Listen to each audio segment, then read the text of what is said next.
साथियों नमस्कार, मैं हूं नीरज पटेल और आप देख रहे हैं नेशनल जनमत। देश जितना दूसरों का है उतना हमारा भी है। हम मरने के लिए पैदा नहीं हुए हैं। देश किसी की बपौती नहीं है। देश संविधान से चलता है और चलेगा। संविधान के साथ छेड़खानी किसी कीमत पर बर्दाश्त नहीं की जाएगी। कि जितना देश दूसरों का है सर, इतना हमारा भी है।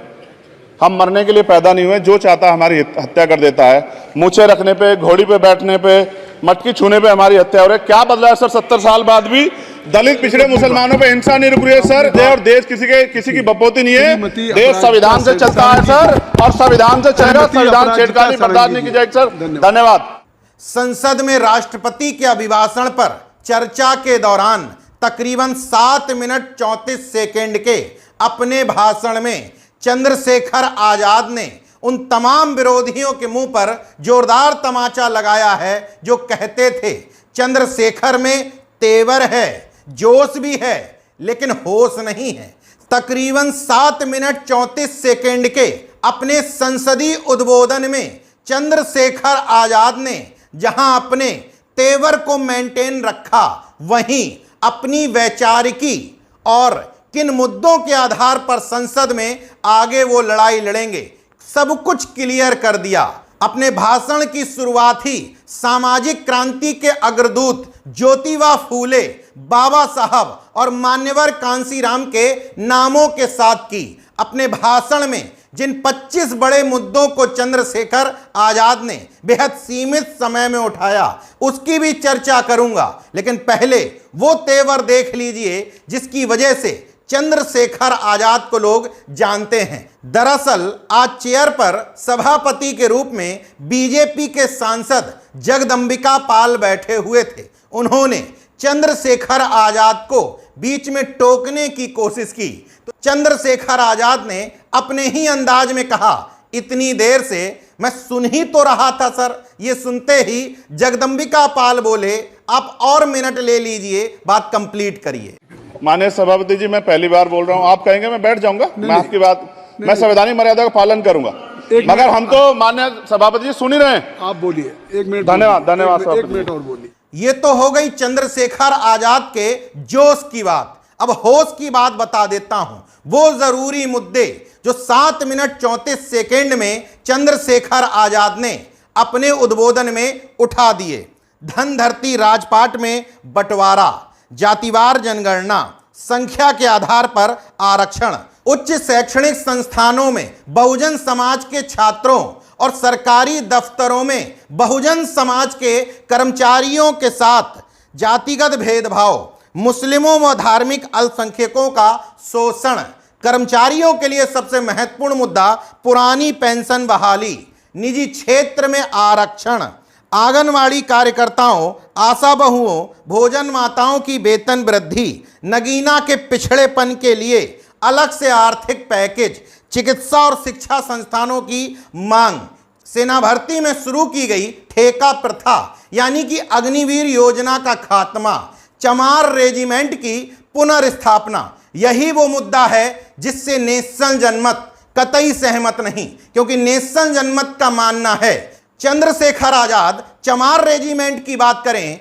अखिलेश यादव और तेजस्वी यादव अहिर रेजिमेंट की मांग करें, यही तो मनुवादी और संघी चाहते हैं। इसलिए जाति आधारित रेजिमेंट की मांग के मुद्दे से मैं कतई सहमत नहीं। अगर तर्क दिया जाता है कि कुछ जातियों के नाम पर पहले से रेजिमेंट चल रहे हैं, तो पहली बात, वो आज़ादी से पहले की व्यवस्था थी। आज़ादी के बाद कोई भी जाति के नाम पर रेजिमेंट नहीं बनी। रक्षा मंत्रालय साफ साफ इनकार कर चुका है कि ऐसा नहीं हो सकता। डिमांड ये की जा सकती थी कि जाति के आधार पर जितनी रेजिमेंट बनी हैं उनको खत्म किया जाए, क्योंकि चंद्रशेखर आजाद की पहचान एक जाति से ऊपर, दलित से ऊपर बहुजन नेता की है। इसलिए इस मुद्दे से व्यक्तिगत तौर पर मैं कतई सहमत नहीं। किसानों की कर्ज माफी बनाम धन्ना सेठों की कर्ज माफी के साथ उन्होंने एमएसपी कानून बना करके लागू करने की बात कही। 2 अप्रैल 2018 को SC/ST एक्ट को कमजोर करने के विरोध में तमाम युवाओं ने प्रदर्शन किया था, उन पर मुकदमे भी दर्ज हुए थे। चंद्रशेखर आजाद ने मांग की कि उन पर मुकदमे वापस लिए जाएं। महत्वपूर्ण मुद्दा मीडिया की आज़ादी और उसमें भी सोशल मीडिया को आज़ाद रहने की बात उन्होंने कही। पेपर लीक और नीट के बहाने 69,000 शिक्षक भर्ती अभ्यर्थियों के साथ जो गड़बड़ी हुई है उसका भी मुद्दा उठाया।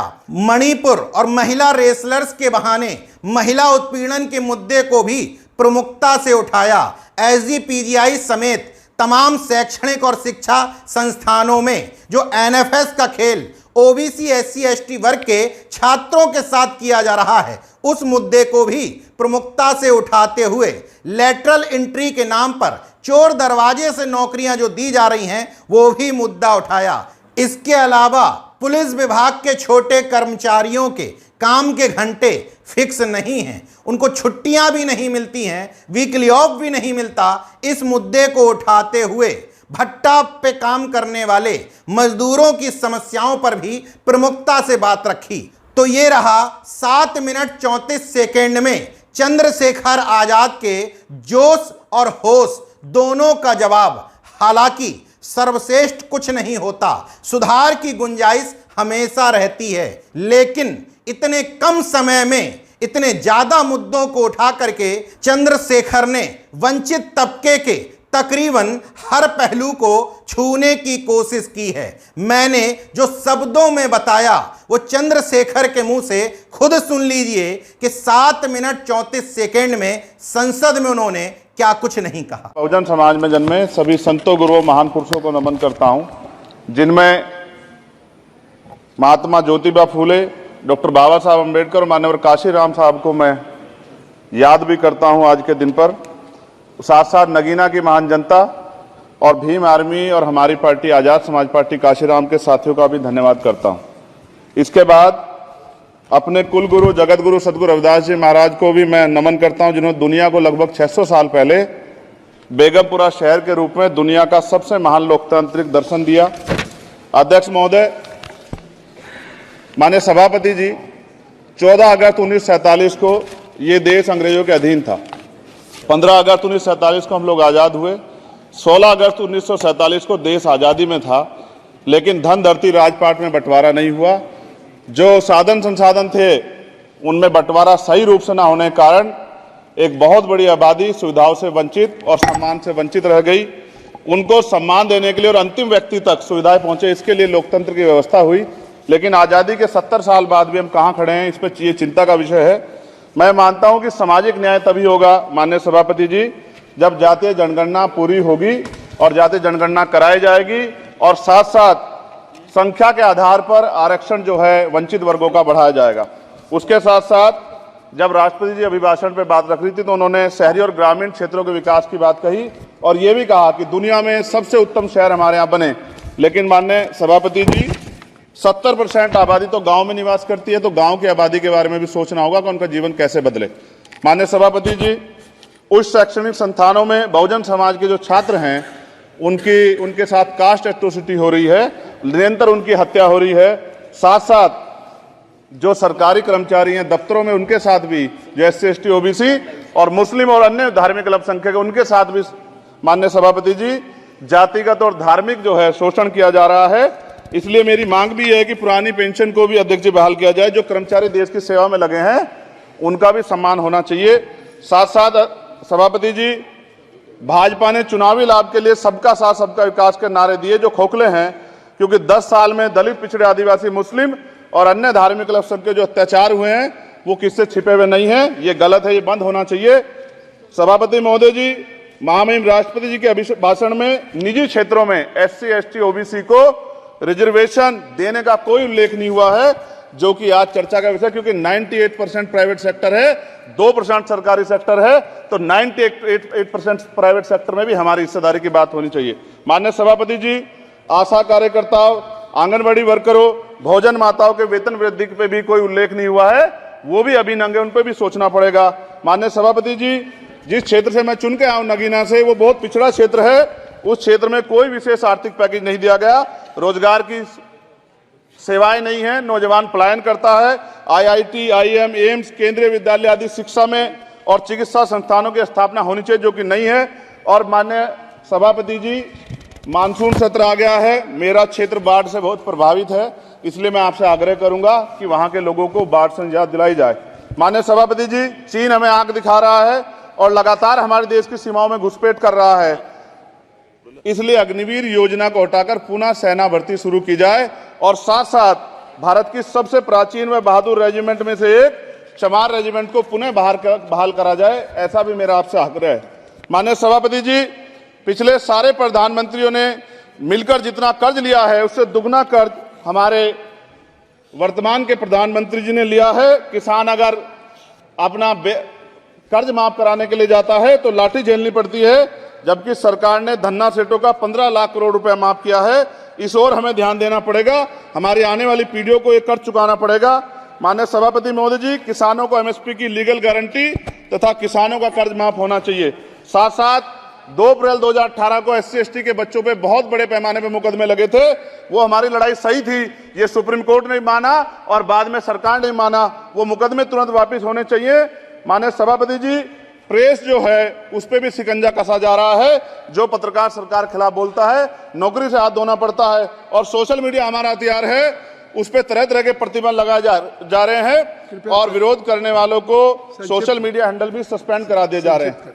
साथ साथ सभापति जी, पेपर लीक और परीक्षाओं के कैंसिल होने से देश के नौजवानों का भविष्य खतरे में है। नीट, यूपी सिपाही भर्ती सभापति जी और 69,000 शिक्षक भर्ती में आरक्षण घोटाला हुआ है, कोई पूछने वाला नहीं, खून के आंसू रो रहे हैं बच्चे, बेरोजगारी का दंश युवा झेल रहे हैं, इसलिए मेरा आग्रह है कि युवाओं के लिए कृपया समाप्त करें चंद्रशेखर। माननीय सभापति जी, मैं पहली बार बोल रहा हूं, आप कहेंगे मैं बैठ जाऊंगा, मैं आपकी बात, मैं संवैधानिक मर्यादा का पालन करूंगा, मगर हम तो माननीय सभापति जी सुन ही रहे हैं। आप बोलिए, 1 मिनट। धन्यवाद, धन्यवाद। 1 मिनट और बोलिए। अध्यक्ष सभापति जी, नारी सम्मान की बात करने वाली सरकार, हमने मणिपुर देखा सर, हमने पहलवान बेटियों का हर्ष देखा सर, और हमने सर हाथरस की बेटी का हर्ष देखा सर, और हाथरस के परिवार को जो वादा किया था सरकार ने वो भी पूरा नहीं किया, और महिलाओं में भी, स्पेशली दलित, पिछड़े और मुस्लिम वर्ग की, आदिवासी वर्ग की महिलाओं के साथ आज भी एनसीआरबी का डाटा कहता है सर जो जुल्म हो रहा है वो सहनीय नहीं है सर। साथ साथ कोविड में तैरती, हमने कोविड में बहुत सुना सर, कोविड में तैरती लाशें भी गंगा में हमने देखी है सर, और मजदूरों का हाल भी हमने देखा है। सभापति जी, बस सब समाप्त कर रहा हूं। नोटबंदी पे छोटे मजले उद्योग की जो कमर टूटी वो भी हमने देखी है। सभापति जी, शैक्षणिक संस्थानों, विश्वविद्यालयों में, चिकित्सा संस्थानों में ओबीसी एसटी के योग्य अभ्यर्थी को एनएफएस करके जिस तरह निकाला जा रहा है, लेटरल एंट्री करके जिस तरह हमारे रास्ते बंद किए जा रहे, ये भी हम देख रहे हैं सभापति जी।